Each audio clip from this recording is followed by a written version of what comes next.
দেখেন, গোপনে দোয়া করা, গোপনে কান্নার ফজিলত আমি আপনাদেরকে বলে শেষ করতে পারবো না। মানে এটার যে কত বড় পাওয়ার। চুপে চুপে নীরবে কান্না, কেউ নাই মসজিদে, মাগরিবের পরে বসে আছেন এক কোনায়, সব মুসল্লি বের হয়ে গেছে, ইমাম সাহেবও বের হয়ে গেছে, মুয়াজ্জিন সাহেবও বের হয়ে গেছে, মসজিদে নিবু নিবু আলো জ্বলতেছে, এক কোনায় বসে আল্লাহর কাছে চোখের পানি ছেড়ে দিয়েছেন। আল্লাহ, মেয়েটার বিয়ে দেওয়ার চেষ্টা করতেছি 2 বছর, মাবুদ হচ্ছে না, আল্লাহ আপনি ব্যবস্থা করে দেন। এটার যে কি অ্যাকশন, আপনি শুরু করেন আমল। আপনি এইভাবে আল্লাহরে বলেন, ঘরের একটা রুম, ওই রুম থেকে ছেলে মেয়ে বউ সবাইকে সরান, রুমে বসেন, হালকা আলো আছে, পুরাপুরি আলোটা না, হালকা আলো। আল্লাহরে বলেন, আল্লাহ আমার ছেলে মেয়ে কেউ নাই এই জায়গায়, আমি আর আপনি ছাড়া কেউ নাই, আল্লাহ আমি এই সমস্যা আছে, আল্লাহ আপনি সমাধান করে দেন। আমি কারে বলবো আল্লাহ? একটু এইভাবে বলেন, সত্যি বলেন, বিশ্বাস করেন, এইভাবে বলেন, এই গোপনে আল্লাহর কাছে কাঁদা করেন। এখন থেকে শুধু আপনার সমস্যার কথা বলবেন এমন না, আল্লাহকে বলবেন, আল্লাহ মাবুদ আমি আপনার কাছে আর কি চাই? আমি নীরবে, আল্লাহ আমি আসলে তো ভালো মানুষ না, আল্লাহ মানুষের মাঝে আমি চলাফেরা করি, আমি তো অত ভালো কেউ না মাবুদ। মাবুদ আমি আপনার কাছে নীরবে নীরবে বলতেছি, আল্লাহ আমার মরণটা আপনি ইমানের সাথে দিয়ে দিয়েন। আল্লাহ আপনি যদি ইমানি মৃত্যু আমারে না দেন, মাবুদ আমার কোনো উপায় থাকবে না। এইভাবে আল্লাহরে গোপনে বলেন। তো বলতেছিলাম 6টা উপায়। 6 নম্বর হলো গোপনে নীরবে আল্লাহর কাছে দোয়া করা।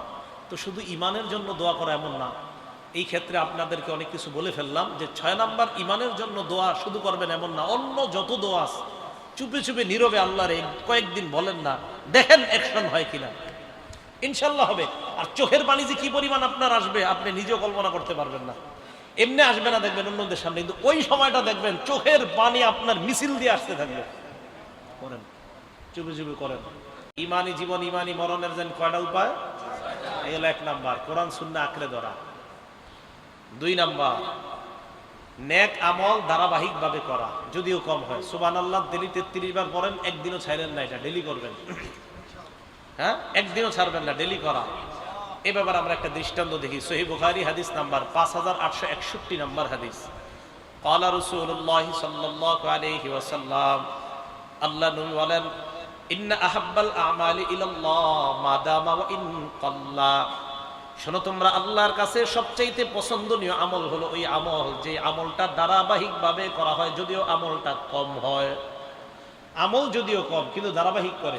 একজনে দৈনিক 10 বার দুরূদ শরীফ পড়ে, উনি একদিনও ছাড়ে না। তা আপনি কি করবেন? 11 বার বানানোর চেষ্টা করবেন, কিন্তু এটা ছাইরেন না কখনো। ডেলি দুরূদ শরীফ পড়ার আপনার একটা অভ্যাস, যে আমি হুজুর ডেলি 100 বার দুরূদ করে রাতে ঘুমাই, এটা কখনো ছাড়বেন না, বরং আপনি 102 বার পড়ার চেষ্টা করবেন, আমল বাড়ানোর চেষ্টা করবেন, এটা যেন না কমে। তো রাসূল হাদিসের মাধ্যমে বুঝায় নেক আমল নিয়মিত করা, যদিও সেই আমলের সংখ্যাটা কম হয়। এটা হলো 2 নাম্বার ইমানি জীবন ইমানি মরণের দ্বিতীয় উপায়। 3 নাম্বার উপায় ইমানি জীবন ইমানি মরণের তৃতীয় উপায়, আল্লাহওয়ালা নেককার মানুষের সাথে উঠা বসা করা। বলেন কি বলছি? মানে তাদের সান্নিধ্যে যাওয়া। রব্বানি আল্লাহওয়ালা উলামায়ে কেরাম যারা আহলুল্লাহ, তাদের সান্নিধ্যে যাওয়ার চেষ্টা করা। সূরা তাওবা আয়াত নাম্বার 119 আল্লাহ বলেন, ইয়া আইয়ুহাল্লাযীনা আমানুত্তাকুল্লাহ, হে ঈমানদারগণ তোমরা আল্লাহকে ভয় করো, ওয়া কুনু মা'আস সাদিকিন, সত্যবাদীদের সাথে তোমরা থাকো। বলেন আমরা কাদের সাথে থাকবো? সত্যবাদীদের সাথে। এ ব্যাপারে বুখারী শরীফের চমৎকার একটা হাদিস আছে। সহিহ বুখারী হাদিস নাম্বার 2101 নম্বর হাদিস, 2101 নম্বর হাদিস। এই হাদিসের বর্ণনাকারী আবু মুসা রাদিয়াল্লাহু তাআলা তিনি বলেন, ক্বালা রাসূলুল্লাহ সাল্লাল্লাহু আলাইহি ওয়াসাল্লাম, আল্লাহ নবী বলেন, মাসালুল রাজুলিস সালিহি ওয়া, নবীজি বলেন মাসালুর রাজুলিস সালিহি ওয়াস সুই। আরেক বর্ণনায় মাসালুল জারিস সালিহি ওয়াস সু, যার সাথে আপনি উঠা বসা করবেন। আরেক জায়গায় মাসালুল জালিসিস সালিহি ওয়াস সু, খারাপ সঙ্গ আর ভালো সঙ্গের দৃষ্টান্ত আল্লাহ নবী দেয়। দেখেন কি কয়, মাসালুল জালিসিস সালিহ ওয়াল জালিসিস সুই, যার সাথে আপনি বসেন সে হয়তো ভালো হবে, না হয় খারাপ হবে। নবীজি বলেন ভালো সঙ্গ আর খারাপ সঙ্গের দৃষ্টান্ত কামাসালি সাহিবিল মিসকি ওয়া কিরিল হাদ্দাদ, আতর বিক্রেতার মতো এবং কর্মকারের হাপরের মতো। ভালো সঙ্গীর দৃষ্টান্ত সাহিবিল মিস্ক, মেশক আম্বরওয়ালার মতো, আতর বিক্রেতার মতো। ভালো সঙ্গীর দৃষ্টান্ত আতর বিক্রেতার মতো, খারাপ সঙ্গীর দৃষ্টান্ত মিসলু কিরিল হাদ্দাদ, কর্মকার কামারের হাপরের মতো। বুঝলেন? এবার নবীজি কি কয়? শোনো, লা ইয়াদামুকা মিন সাহিবিল মিস, যদি তুমি আতর বিক্রেতার কাছে যাও, দুইটা লাভের একটা লাভ তোমার হবে, ইম্মা তাশতারিহি, হয়তো তুমি আতর কিনবা, আও তাজিদু মিনহু রিহান তাইয়্যিবা, অথবা তার দোকানের সামনে গিয়ে সুন্দর একটা ঘ্রাণ পাইবা। ঠিক না? হয়তো আতর কিনবা, না হয় ঘ্রাণ পাইবা, একটা লাভ তোমার হবেই। আর যদি তুমি কর্মকারের কাছে যাও, যাওয়ার পর ওয়াকিরুল হাদ্দাদ, কর্মকারের কাছে যাওয়ার পর ইউহরিকু বাদানাক, হয়তো তোমার শরীরটা জ্বালায়া দিবে, আও সাওবাকা, তোমার কাপড় জ্বালায়া দিবে। নবী বলেন শরীর যদিও না জ্বালায়, কাপড় যদিও না জ্বালায়, আও তাজিদু মিনহু রিহান খবিসা, তার থেকে খারাপ একটা গন্ধ পাইবা। আল্লাহ নবী বুঝাইতে চায়, ভালো সঙ্গের সাথে তুমি থাকলে ওই ভালো সঙ্গের কারণে ভালো একটা আসর তোমার মধ্যে আসবে, ক্রিয়া প্রতিক্রিয়া তোমার মধ্যে আসবে। খারাপ সঙ্গের সাথে থাকলে তার একটা খারাপ প্রতিক্রিয়া তোমার মধ্যে আসবে। এই হাদিস প্রমাণ করে আল্লাহ ওয়ালাদের সাথে তাদের সান্নিধ্য গ্রহণ করার কোনো বিকল্প নাই। তাদের সান্নিধ্য গ্রহণ করা জরুরি, কারণ ওখানে গেলে কিছু না কিছু পাইবেন। আতর বিক্রেতার কাছে গেলে কিনতে না পারেন, ঘ্রাণ পাইবেন। আল্লাহওয়ালাদের কাছে আল্লাহওয়ালা যদি নাও হইতে পারেন প্রথম দিন, অন্তত তাদের কাছে গেলে আল্লাহওয়ালা কিভাবে হওয়া যায় এটা জানতে পারবেন। এই জন্য তাদের কাছে গেলে লস নাই। এটা বানানো কথা না, সহিহ বুখারীর 2101 নম্বর হাদিস শোনাইলাম। আরেকটা হাদিস শোনেন, আবু দাউদ শরীফ হাদিস নাম্বার 4833 নম্বর হাদিস, 4833, 4833 নম্বর হাদিস। আবু হুরায়রা রাদিয়াল্লাহু তাআলা আনহুর বর্ণনা। আন আবি হুরায়রা রাদিয়াল্লাহু তাআলা আনহু قال قال رسول الله صلى الله عليه وسلم, আল্লাহর নবী বলেন, আন-নাসু আলা দীনি খালিলি, মানুষ তার বন্ধুর রীতিনীতির অনুসারী হয়। বন্ধুর চুলটা সুন্দর, মানুষও চায় এইভাবে চুলটা রাখতে। মানুষ যাকে মহাব্বত করে, কোনো নায়ককে মহাব্বত করলে সে চায় আমার চুলটা ওই নায়কের মতো হোক। মানুষ যাকে মহাব্বত করে সে চায় আমি তার মতো চলি। আমাদের মা বোনরা যেই সমস্ত মেয়েদেরকে মহাব্বত করে, মডেল মানে, তিনি চায় তার মতো হতে। আর আল্লাহ বলি কোনো একটা মেয়ে, সে চাইবে আম্মা জান আয়েশা সিদ্দিকার মতো হইতে। সহজ হিসাব। তো নবীজি বলেন আন-নাসু আলা দীনি খালিলিহি, মানুষ তার বন্ধুর রীতিনীতির অনুসারী হয়। বন্ধু যেটা করে সেটা এটা করতে চায়। নবীজি বলেন ফাল্লানজুর আহাদুকুম মাইয়ু খালিল, তোমাদের সবাই লক্ষ্য রাখা উচিত কাকে তুমি বন্ধু বানাও। হাদিসের মধ্যে নবী বুঝাইতে চায় বন্ধু বানানোর আগে তোমার চিন্তা করা দরকার, যাকে বন্ধু বানাইলা তার তো রীতিনীতি তুমি অনুসরণ করবা। ওই বন্ধুর রীতিনীতি যদি খারাপ হয় তাকে বন্ধু বানাও না, রীতিনীতি যদি ভালো হয় তাকে বন্ধু বানাও। আর তার রীতিনীতির অনুসারী যদি তুমি হও, তাহলে তুমিও একজন আল্লাহওয়ালা হয়ে যাইবা। তাহলে রীতিনীতির অনুসারী হয় মানুষ তার বন্ধু। তাহলে বলেন তো, বন্ধুত্বের ক্ষেত্রে বন্ধু ভালো এটা চয়ন করা দরকার আছে না নাই? আছে। ভালো বন্ধু নির্বাচন করা। তো ঈমানের উপর থাকার তৃতীয় উপায়, আপনার সঙ্গীটা ভালো হতে হবে, আপনার বন্ধুটা ভালো হতে হবে। আপনি যার সাথে ওঠা বসা করেন, যেই পরিবেশে যেই পারিপার্শ্বিকতা আপনি বেড়ে উঠতেছেন, এটা যেন ভালো হয়, এটা খুব খেয়াল রাখা। এই 3 নাম্বার। 4 নাম্বার, ঈমান নবায়ন করা। ঈমানী জীবন, ঈমানী মরণের চতুর্থ উপায় ঈমান নবায়ন করা। বলেন তো সবাই, ঈমান নবায়ন বুঝেননি? নবীজি বইলা দিছে কিভাবে। একটা কিতাব আছে নাম মাজমাউজ জাওয়ায়েদ, লেখকের নাম আল্লামা হাইসামি রহমতুল্লাহি আলাইহি, 2 নম্বর খণ্ড, 214 নম্বর পৃষ্ঠা।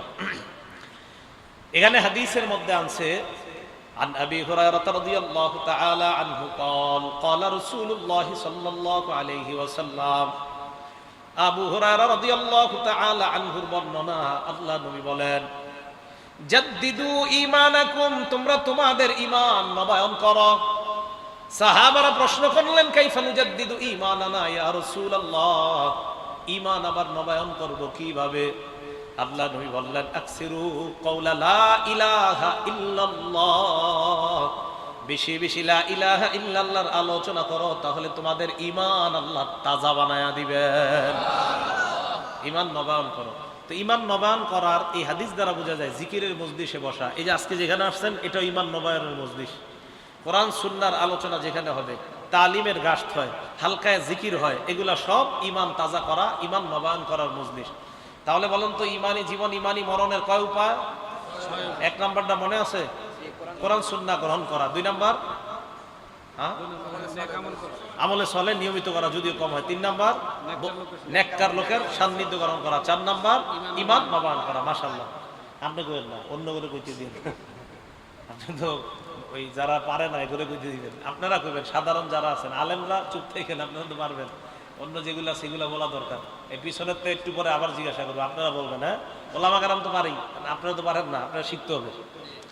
5 নাম্বার মেসওয়াক করা। বলেন তো কি করা? আলেমরা ছাড়া অন্য কার কাছে মেসওয়াক আছে দেখেন তো? হ্যাঁ আছে, মাশাআল্লাহ। আচ্ছা আচ্ছা আচ্ছা, আমার কাছে আছে। হ্যাঁ আছে আছে, তো মাত্র 2 জনের কাছে। মেসওয়াকের ব্যাপারে এখন যা বলবো আপনার তো মাথা হয়রান হয়ে যাবে যে মেসওয়াকের এত গুরুত্ব। 5 নাম্বার মেসওয়াক করা। মেসওয়াক করা যে কি জিনিস খুব মন দিয়ে শুনেন। মেসওয়াকের ব্যাপারে কয়েকটা কথা বলি। 1 নাম্বার, মেসওয়াকের ব্যাপারে রাসূল আকরাম সাল্লাল্লাহু আলাইহি সাল্লামকে হুকুম করা হয়েছে। এই ব্যাপারে 2টি দৃষ্টান্ত। দৃষ্টান্ত নাম্বার 1, সহিহুল জামি' হাদিসের কিতাব 1375 নাম্বার হাদিস। হাদিসের বর্ণনাকারী আনাস ইবনে মালিক রাদিয়াল্লাহু তাআলা আন, তিনি বলেন ক্বালা রাসূলুল্লাহ সাল্লাল্লাহু আলাইহি ওয়াসাল্লাম, আল্লাহর নবী বলেন, উমিরতু বিসসিওয়াক, আমাকে মেসওয়াকের ব্যাপারে এত বেশি আদেশ করা হয়েছে, হাত্তা খাশিতু আন আদরাদা, আমার ভয় হয়ে গেল মেসওয়াক করতে করতে না জানি আমার দাঁতগুলা শেষ হয়ে যায়। এত আদেশ করছে আমারে যে না জানি মেসওয়াক করতে করতে, যে এত বেশি বলছে যে মেসওয়াক করতে করতে আমার দাঁতগুলা শেষ হয়ে যায় কিনা, দাঁতগুলা ঝরে পড়ে যায় কিনা, আমি টেনশনে পড়ে গেছি যে এত পরিমাণ আমাকে মেসওয়াক করতে বলা হয়েছে। আপনাদের 2 জনের কাছে মেসওয়াক আছে, দেখছেন নি? দৃষ্টান্ত নাম্বার 2, সহিহুল জামে 1376 নাম্বার। ভাইও আপনাদেরকে কথাগুলো বলতেছি এই কারণে যেন আগামীকাল প্রত্যেকের কাছে মেসওয়াক এসে যায়। সহিহুল জামে 1376 নাম্বার হাদিস। এই হাদিসের বর্ণনাকারী ওয়াসিলা ইবনুল আসকা রাদিয়াল্লাহু তাআলা, তিনি বলেন ক্বালা রাসূলুল্লাহ সাল্লাল্লাহু আলাইহি ওয়াসাল্লাম, আল্লাহ নবী বলেন, উমিরতু বিসসিওয়াক, মেসওয়াকের আদেশ আমাকে এত বেশি করা হয়েছে, হাত্তা খাশিতু আন ইউকতাবা আলাইয়া, আমি ভয় পেয়ে গেলাম না জানি মেসওয়াক করা আমার উপর ফরজ করে দেওয়া হয়। আগেরটা বললো আমার দাঁত ভেঙে যাওয়ার আশঙ্কা করে ফেলছি। দ্বিতীয়টা কি বলে দেখেন, আমি টেনশনে পড়ে গেছি না জানি মেসওয়াক করা ফরজ করে দেওয়া হয়। তাহলে গুরুত্ব কম না বেশি? এগুলো 1 নাম্বার, মেসওয়াকের ব্যাপারে রাসূলকে হুকুম করা হয়েছে। 2টি দৃষ্টান্ত বললাম। দ্বিতীয় কথা, মেসওয়াক একটা গুরুত্বপূর্ণ সুন্নত।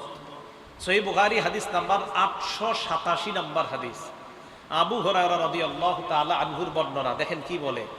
عن أبي هريرة رضي الله تعالى عنه قال قال رسول الله صلى الله عليه وسلم لولا أن أشق على أمتي أو على الناس لأمرتهم بالسواك مع كل صلاة।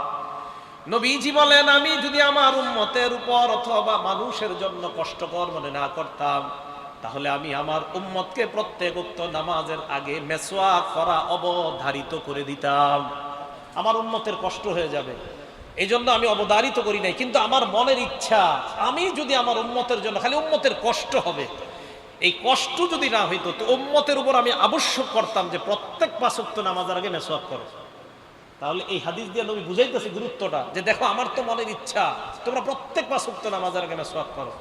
ভাই নবীজি কেমন যেন আমাদেরকে বুক ছিঁড়ে দেখাইতেছে যে মেসওয়াক কেন করো না তোমরা। এগুলো দ্বিতীয় কথা, মেসওয়াকের গুরুত্ব। 3 নাম্বার, অধিকাংশ সময় নবীজি সাল্লাল্লাহু আলাইহি সাল্লাম মেসওয়াক করতেন, নামাজ ছাড়াও অধিকাংশ সময়। নাসাই শরীফের 3 নাম্বার হাদিস। হাদিসের বর্ণনাকারী আবু মুসা রাদিয়াল্লাহু তাআলা আনহু কি বলে দেখেন, দাখালতু আলা রাসূলিল্লাহি সাল্লাল্লাহু আলাইহি ওয়াসাল্লাম, আমি আল্লাহ নবীর কাছে গেলাম, ওয়া ইয়াস্তান্নু, আল্লাহ নবী মেসওয়াক করতেছিলেন। এবার ওই সাহাবা বলেন, ওয়া তারফুস সিওয়াক আলা লিসানি, তাকায় দেখলাম মেসওয়াকের একটা পাশ আল্লাহ নবীর জিহ্বার মধ্যে। সুবহানাল্লাহ। হাদিসে আসছে নবীজি আ আ করতেছিলেন। আমারটা তো সুন্দর হচ্ছে না, নিশ্চিত আমার নবীরটা অনেক সুন্দর ছিল। হাদিসে আসছে আ আ ওয়া হুয়া ইয়াকুলু আ আ। ওলামায়ে কেরাম আপনারা জানেন যে এটা হাদিসে এই শব্দটা আসছে, আ আ করতেছিলেন। তো বাকি আমাদেরটা তো সুন্দর হয় না, তবে আমার তো আমি নিশ্চিত যে আমার নবীরটা নিশ্চিত অনেক সুন্দর ছিল। এভাবে মেসওয়াক করে নবী যেমন করতেন। তো সাহাবা বলেন, আমি দেখলাম নবী যেমন করতেছেন। তো মেসওয়াকের সময় এই আওয়াজটা আপনারা মানে এবার একটু করা বাকি একটু সুন্দর যেন হয়, খারাপ না হয় আর কি। কারণ রসুলেরটা নিশ্চিত অনেক সুন্দর হয়েছে। আমি চেষ্টা করি মাঝে মাঝে যে আওয়াজটা কেমন জানে আল্লাহ জানে, স্বপ্নে দেখলে হয়তো বোঝা যেত কেমন। এলো 3 নাম্বার যে মেসওয়াক করা, এটা হলো আপনার তৃতীয়, যে অধিকাংশ সময় রসুল আকরাম সাল্লাল্লাহু আলাইহি সাল্লাম মিসওয়াক করতেন। 4 নাম্বার, রসুল আকরাম সাল্লাল্লাহু আলাইহি সাল্লামের এক সাহাবা নবীজির ব্যাপারে বলেন যে উম্মতকে নবীজি মেসওয়াকের ব্যাপারে ওসিয়ত করেছে এই শব্দের মাধ্যমে। দেখেন বুখারী বর্ণনা শোনেন, 888 নাম্বার হাদিস। এই হাদিসে আসছে ক্বালা রাসূলুল্লাহ সাল্লাল্লাহু আলাইহি ওয়াসাল্লাম আকসারতু আলাইকুম বিসওয়াক, আমি তোমাদেরকে মেসওয়াকের ব্যাপারে যথেষ্ট বলেছি। এটি কখন কয় মানুষ? আমার আব্বা আম্মা, আপনাদের আমাদের বাবা মারা কি কয়? তোরে আমি যথেষ্ট বলছি এই বিষয়ে, বলেন এরকম? নবীজি বলেন আকসারতু আলাইকুম বিসওয়াক, এই উম্মত তোমাদেরকে আমি যথেষ্ট বলছি মেসওয়াকের ব্যাপারে। নবী বুঝায় কেন মেসওয়াক শুরু করো না এখন, আমি যথেষ্ট বলছি। 5 নাম্বার, মেসওয়াক করা প্রত্যেকটা মুসলমানের কর্তব্য। সুবহানাল্লাহ, প্রত্যেকটা মুসলমানের কর্তব্য। দলিল সহিহুল জামে 3153 নাম্বার হাদিস, 3153 নাম্বার হাদিস। এই হাদিসের মধ্যে আসছে হাক্কুকুল্লি মুসলিমিন, প্রত্যেকটা মুসলমানের 3টা মৌলিক কর্তব্য। 1 নাম্বার সিওয়াক, মেসওয়াক করা প্রত্যেকটা মুসলমানের কর্তব্য। কি কয় এটা? মেসওয়াক করা প্রত্যেক মুসলমানের কর্তব্য। 2 নাম্বার ওয়া গুসলু ইয়াউমিল জুমআহ, জুমার দিন গোসল করা প্রত্যেকটা মুসলমানের কর্তব্য। 3 নাম্বার ওয়া আইয়ামাসসা তিবা আহলিহি, সুগন্ধি ব্যবহার করা প্রত্যেকটা মুসলমানের কর্তব্য। তাহলে এর মধ্যে একটা হলো মেসওয়াক করা কর্তব্য।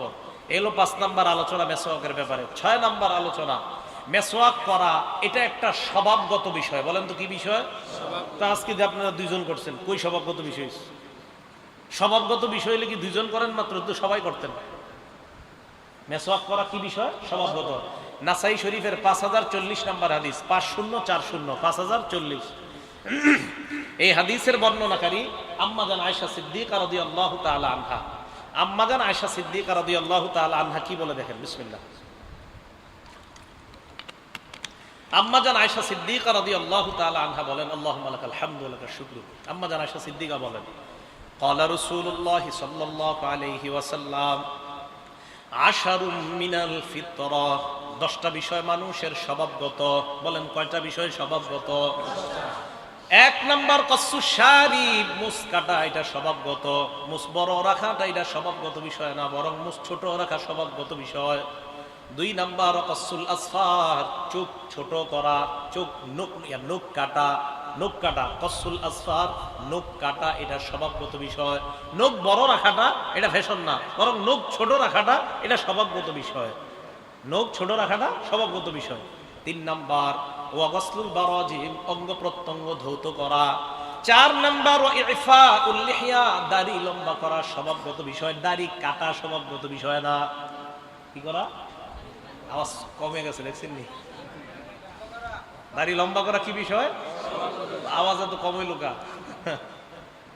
এটা 4 নাম্বার। 5 নাম্বার সিওয়াক, মেসওয়াক করা স্বভাবগত বিষয়। মাত্র 2 জন করছেন, স্বভাবগত বিষয় বলে 2 জন করে, মানে এটা আপনার তবিয়ত। মানুষের তো স্বভাবেরই বিষয়টা মেসওয়াক করে, মানুষ মেসওয়াক জারি কিভাবে এটা বুঝাইতেছে হাদিস। 6 নাম্বার ওয়ানাতফুল ইবতি, বগলের পশম কাটা স্বভাবগত বিষয়। 7 নাম্বার ওয়াহালকুল আনা, নাভির নিচের অবাঞ্ছিত পশম উপড়ে ফেলা, এটা স্বভাবগত বিষয়। 8 নাম্বার ওয়াল ইস্তিনশাক, নাকে পানি দেওয়া স্বভাবগত বিষয়। ওযুতে নাকে পানি দেই না, এটা স্বভাবগত বিষয়। এই যে নাকে আমরা পানি দেই না, এটা স্বভাবগত বিষয়। 9 নাম্বার ওয়া ইন্তিকাসুল মা, ইস্তেনজার পর ঢিলা কুলুপ ব্যবহারের পর পানি ব্যবহার করা, এটা স্বভাবগত বিষয়। ঢিলা নিবেন, এরপরে পানিও নিবেন, এটা স্বভাবগত বিষয়। 10 নাম্বারটা ভুলে গেছে। কে ভুলে গেছে? যিনি বর্ণনাকারী উনি ভুলে গেছে। আরে বুঝে নাই, বর্ণনাকারীর মধ্যে একজন আছে মুসআব, বলেন কি নাম? এই মুসআব ভুলে গেছে, তবে উনি বলছে নাসিতুল আশিরা, 10 নাম্বারটা ভুলে গেছি, তবে আমার মনে হচ্ছে 10 নাম্বারটা আল মাজমাজা। উনি বলতেছে আমার মনে হচ্ছে 10 নাম্বারটা হলো কুলি করা। সুবহানাল্লাহ, মানে উনি বলতেছে, যিনি বর্ণনাকারী উনি বলে দেখো 10 নাম্বারটা আমার মনে নাই, তবে আমার মনে হচ্ছে 10 নাম্বারটা কুলি করা। তাহলে 10-এর মধ্যে মেসওয়াক আছে কিনা? তো ভাই আমি বুঝাইতে চাইলাম মেসওয়াক স্বভাবগত বিষয়। আমি চাই এই স্বভাব অটোমেটিক সবার পকেটে পকেটে এবং আমলে আসবে। কারা কারা রাজি আছে ইনশাআল্লাহ? রাজি আছি তো সবাই ইনশাআল্লাহ? তাহলে আগামীকাল ফজর থেকে আমলটা আমরা শুরু করবো ইনশাআল্লাহ। আজকে যদি পাই মেসওয়াক কিনে নিব, না পাইলে কালকে জোহর থেকে শুরু করবো ইনশাআল্লাহ। আল্লাহ তৌফিক দান করেন। এগুলো 6 নাম্বার কথা। 7 নাম্বার কথা, আমাদের নবীজি সাল্লাল্লাহু আলাইহি সাল্লাম যখন ঘরে ঢুকতেন, আজকে দেখি এই আমল কি করেন। ঘরে ঢুকার পর সর্বপ্রথম কি করতেন?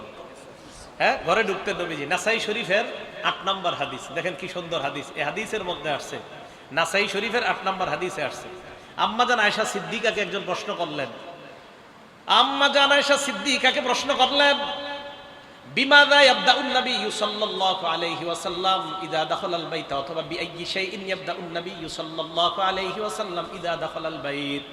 ও আম্মা জান, আল্লাহর নবী যখন ঘরে প্রবেশ করতেন সর্বপ্রথম কোন কাজটা শুরু করতেন? আম্মা জান জবাব দেয় ক্বালাত বিসওয়াক, উনি ঘরে আইসা সর্বপ্রথম মেসওয়াক করতেন। শুধু কি নামাজ ছাড়াও নবীজি ঘরে এসে মেসওয়াক করতেন। মানে আমি কিভাবে বুঝাই আপনাদেরকে এটার কত গুরুত্ব। তাহলে এই আমলটা আজকে আমি করি আলহামদুলিল্লাহ। এই যে ঘরে যাব, ঘরেও মেসওয়াক আছে, লালবাগ মেসওয়াক আছে, ঘরেও আছে, আর পকেটে একটা আছে। লালবাগ মাদ্রাসা পড়াই, ওখানে তাফসীর করি, ওখানে মেসওয়াক ঘরেও আছে, পকেটেও আছে। তো ঘরে গিয়া ওইটাও আপনার ঘরের টাবাস, ওই যে নবীজি সাল্লাল্লাহু আলাইহি সাল্লাম করতেন। আমি এই জন্য আপনাদেরকে বলতেছি, সমস্যা কি? আমরা এটা করলে আমাদের তো ক্ষতি হইতেছে না, এটা তেমন কষ্টকর কিছু না। ঘরে একটু ঢুকলাম, সামান্য একটু এমন করে কুলি করে ফেললাম, শেষ। কেন করলাম? আমার নবীর মহব্বতে করছি। জিলাপি তো মহব্বতে অনেক খাইছি, সিন্নি মহব্বতে অনেক খাইছি, দেখি না এটা মহব্বতে কয়জন করতে পারে? এটা করতে কইবেন, দেখবেন আশিক রাসূল আর খুঁজে পাওয়া যাবে না। আল্লাহ আমাদেরকে বুঝার তৌফিক দান করেন। 8 নাম্বার, রাসূল আকরাম সাল্লাল্লাহু আলাইহি ওয়াসাল্লাম তাহাজ্জুদ নামাজ পড়তে যখন উঠতেন, সহিহ বুখারী হাদিস নাম্বার 245 নাম্বার হাদিসের বর্ণনা।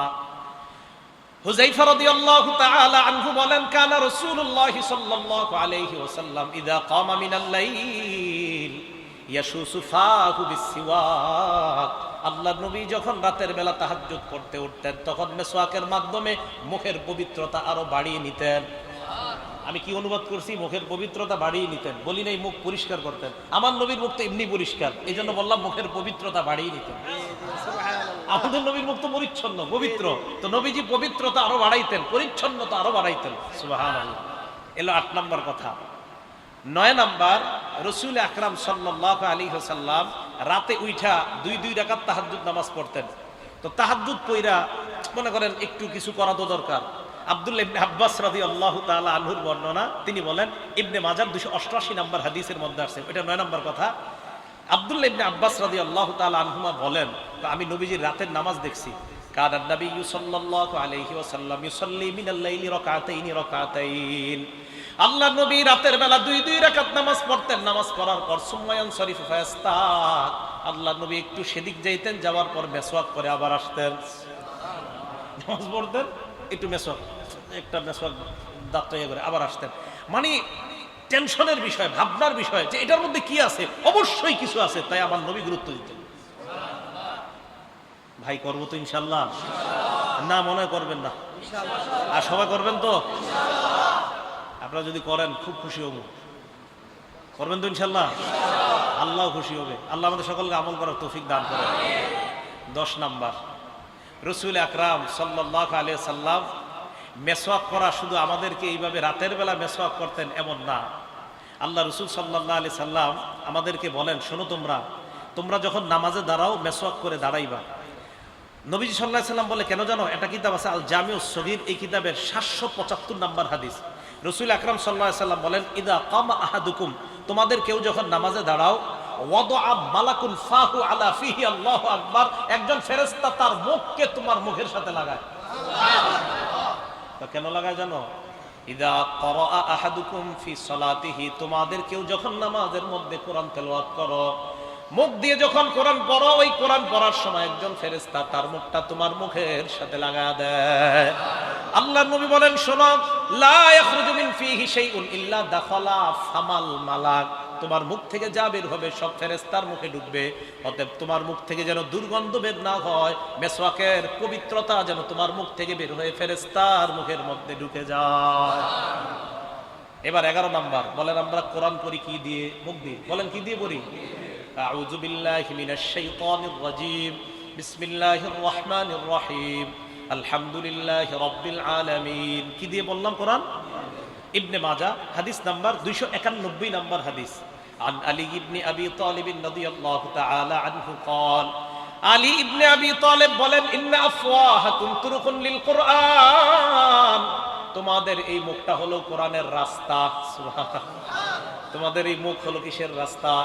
বলেন তো, কোরআন বের হয় কোন জায়গা দিয়ে? আলী বলেন, ফাতাইয়িবুহা বিসসিওয়াক, অতএব তোমরা এই রাস্তাটা পবিত্রতার মাধ্যমে, মেসওয়াকের মাধ্যমে সুগন্ধিযুক্ত বানাও, পবিত্র বানাও। তাহলে তোমাদের মুখটা, এটা হলো কোরআন পড়ার একটা জায়গা।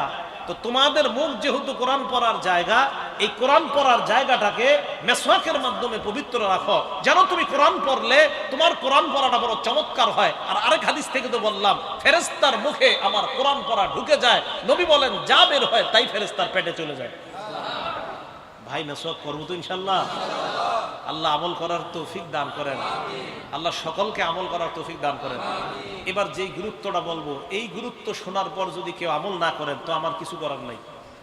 এখন যে গুরুত্বটা বলবো মেসওয়াকের, নাসাই শরীফ হাদিস নাম্বার 5, ছোট্ট দুইটা শব্দে কিন্তু গুরুত্ব অসীম। ক্বালা রাসূলুল্লাহি সাল্লাল্লাহু আলাইহি ওয়াসাল্লাম, আস-সিওয়াকু মাতহারাতুন লিল ফাম ওয়া মারদাতুন লির-রাব। নবীজি বলেন, মেসওয়াক হলো পবিত্রতার মাধ্যম। এটা প্রথম কথা। দ্বিতীয় কথা, মেসওয়াক হলো আল্লাহর সন্তুষ্টি অর্জন করার সেরা উপায়। আল্লাহর সন্তুষ্টি চাই সবাই, মেসওয়াক করবে। নবীজি বললেন, মাতহারাতুন লিল ফাম, পবিত্রতার উপায় মেসওয়াক। আমার দাতুল লির-রব, রবের সন্তুষ্ট। ভাই, কেন মেসওয়াক করবেন না? আমার রব সন্তুষ্ট হয় মেসওয়াক করলে। আর কেন সন্তুষ্ট হয় জানেন? ওই যে নবীর মুহাব্বতে মেসওয়াক করতেছি, আল্লাহ সন্তুষ্ট হয়ে যায়। করবো তো ইনশাল্লাহ। আরেকটা আমল কই, আব্দুল্লাহ ইবনে ওমর রাদিয়াল্লাহু তাআলা আনহুমার বলবো।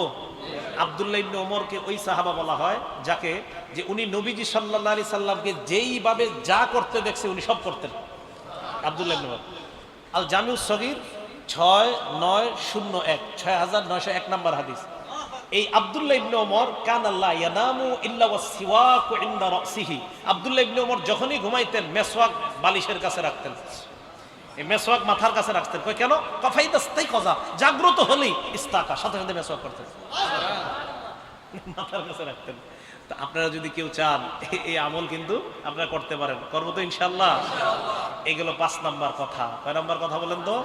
5 নাম্বার। কি 5 নাম্বার? ইমানের উপর থাকার উপায়। ইমানের উপর থাকার জীবন, ইমানি জীবন, ইমানি মরণের 5 নাম্বার উপায় মেসওয়াক করা। এক্ষেত্রে মাত্র 13টা কথা বললাম, আরো অনেক কথা ছিল, আজকে আর বলা সম্ভব হলো না। এবার 6 নাম্বার উপায়। 6 নাম্বার উপায় হলো গোপনে, নির্জনে আল্লাহর কাছে দোয়া করা। এটা খুব দামি কথা। সূরা আরাফের 55 নাম্বার আয়াতে আল্লাহ বলেন, উদউ রাব্বাকুম তাদাররুআন ওয়া খুফিয়া। আমার সাথে বলেন, তোমরা তোমাদের রবকে ডাকো কাকুতি মিনতি করে, গোপনে। দেখেন, গোপনে দোয়া করা, গোপনে কান্নার ফজিলত আমি আপনাদেরকে বলে শেষ করতে পারবো না। মানে এটার যে কত বড় পাওয়ার। চুপে চুপে নীরবে কান্না। কেউ নাই মসজিদে, মাগরিবের পরে বসে আছেন এক কোনায়, সব মুসল্লি বের হয়ে গেছে, ইমাম সাহেবও বের হয়ে গেছে, মুয়াজ্জিন সাহেবও বের হয়ে গেছে, মসজিদে নিবু নিবু আলো জ্বলতেছে, এক কোনায় বসে আল্লাহর কাছে চোখের পানি ছেড়ে দিয়েছেন। আল্লাহ, মেয়েটার বিয়ে দেওয়ার চেষ্টা করতেছি 2 বছর, মাবুদ হচ্ছে না, আল্লাহ আপনি ব্যবস্থা করে দেন। এটার যে কি অ্যাকশন, আপনি শুরু করেন আমল। আপনি এইভাবে আল্লাহরে বলেন, ঘরের একটা রুম, ওই রুম থেকে ছেলে মেয়ে বউ সবাইকে সরান, রুমে বসেন, হালকা আলো আছে, পুরাপুরি আলোটা না, হালকা আলো। আল্লাহরে বলেন, আল্লাহ আমার ছেলে মেয়ে কেউ নাই এই জায়গায়, আমি আর আপনি ছাড়া কেউ নাই, আল্লাহ আমি এই সমস্যা আছে, আল্লাহ আপনি সমাধান করে দেন। আমি কারে বলবো আল্লাহ? একটু এইভাবে বলেন, সত্যি বলেন, বিশ্বাস করেন, এইভাবে বলেন, এই গোপনে আল্লাহর কাছে কাঁদা করেন। এখন থেকে শুধু আপনার সমস্যার কথা বলবেন এমন না, আল্লাহকে বলবেন, আল্লাহ মাবুদ আমি আপনার কাছে আর কি চাই? আমি নীরবে, আল্লাহ আমি আসলে তো ভালো মানুষ না, আল্লাহ মানুষের মাঝে আমি চলাফেরা করি, আমি তো অত ভালো কেউ না মাবুদ। মাবুদ আমি আপনার কাছে নীরবে নীরবে বলতেছি, আল্লাহ আমার মরণটা আপনি ইমানের সাথে দিয়ে দিয়েন। আল্লাহ আপনি যদি ইমানি মৃত্যু আমারে না দেন মাবুদ, আমার কোনো উপায় থাকবে না। এইভাবে আল্লাহরে গোপনে বলেন। তো বলতেছিলাম 6টা উপায়। 6 নাম্বার হলো গোপনে নীরবে আল্লাহর কাছে দোয়া করা। তো শুধু ইমানের জন্য দোয়া করা এমন না, এই ক্ষেত্রে আপনাদেরকে অনেক কিছু বলে ফেললাম যে 6 নাম্বার ইমানের জন্য দোয়া শুধু করবেন এমন না, অন্য যত দোয়া আছে চুপে চুপে নীরবে আল্লাহর কয়েকদিন বলেন না, দেখেন অ্যাকশন হয় কিনা, ইনশাল্লাহ হবে। আর চোখের পানি যে কি পরিমাণ আপনার আসবে আপনি নিজেও কল্পনা করতে পারবেন না। এমনি আসবে না দেখবেন অন্যদের সামনে, কিন্তু ওই সময়টা দেখবেন চোখের পানি আপনার মিছিল দিয়ে আসতে থাকবে। করেন, চুপে চুপে করেন, তাহলে 6টা উপায় মনে থাকবে না ইনশাল্লাহ। 1 নাম্বার কোরআন সুন্নাহ আঁকড়ে ধরা। 2 নাম্বার ওলামারা না অন্যরা বলেন। 2 নাম্বার নেক আমল ধারাবাহিক করা, যদিও সেটা কম হয়, ওলামারা ছাড়া অন্যরা বলেন। 3 নাম্বার ভালো মানুষদের সোহবত। 4 নাম্বার, আচ্ছা আমি আবার বলি, পরে আবার আপনারা বলেন। 1 নাম্বার কোরআন সুন্নাহ আঁকড়ে ধরা। 2 নাম্বার নেক আমল কম হলেও ধারাবাহিকতা বজায় রাখা। 3 নাম্বার আল্লাহ ওয়ালা রব্বানি আহলুল্লাহদের সোহবত গ্রহণ করা তথা ভালো মানুষের সান্নিধ্য গ্রহণ করা। 4 নাম্বার ইমান নবায়ন করা। 5 নাম্বার মেসওয়াক করা। 6 নাম্বার নীরবে নিভৃতে কাকুতি মিনতি সহকারে আল্লাহর কাছে দোয়া করা। এবার সাধারণ যারা আছেন একদম মুখস্থর মতো বলেন তো। 1 নাম্বার কোরআন সুন্নাহ আঁকড়ে ধরা। 2 নাম্বার নেক আমল ধারাবাহিক করা, যদিও সেটা কম হয়। 3 নাম্বার মাশাআল্লাহ। 4 নাম্বার ইমান নবায়ন করা। আর এটা কিভাবে? একজন আরেকজনের সাথে ইমানি কথা বলা, ওলামাদের কাছে যাওয়া, জুমার নামাজের আগের বয়ানগুলো শোনা, তালিমের মজলিসে বসা, এই পয়েন্টগুলোতে যাওয়া। এটা হলো 4 নাম্বার। 5 নাম্বার যেটা মেসওয়াক করা। গুরুত্ব, মেসওয়াক সবাই কিনবো তো ইনশাআল্লাহ। একটা শেষ হওয়ার আগে আরেকটা, একটা শেষ হওয়ার আগে আরেকটা, প্রয়োজনে অফিসে একটা রাখবেন, বাসায় একটা রাখবেন, পকেটে একটা রাখবেন, যেন আপনার চলতে ফিরতেও মেসওয়াক মিস না হয়। হইতে পারে আপনি রাস্তায় কোথাও আসরের সময় হয়ে গেছে, বাস মেসওয়াক করবেন, মনে থাকবেন ইনশাআল্লাহ। 6 নাম্বার নীরবে নিবৃত্তে আল্লাহর কাছে দোয়া করা। আল্লাহ আমাদের সকলকে এই 6টা বিষয় নিজেদের জীবনে বাস্তবায়ন করার তৌফিক দান করেন। আমিন। ওয়া আখিরু দাওয়ানা আনিল হামদুলিল্লাহি রাব্বিল আলামিন।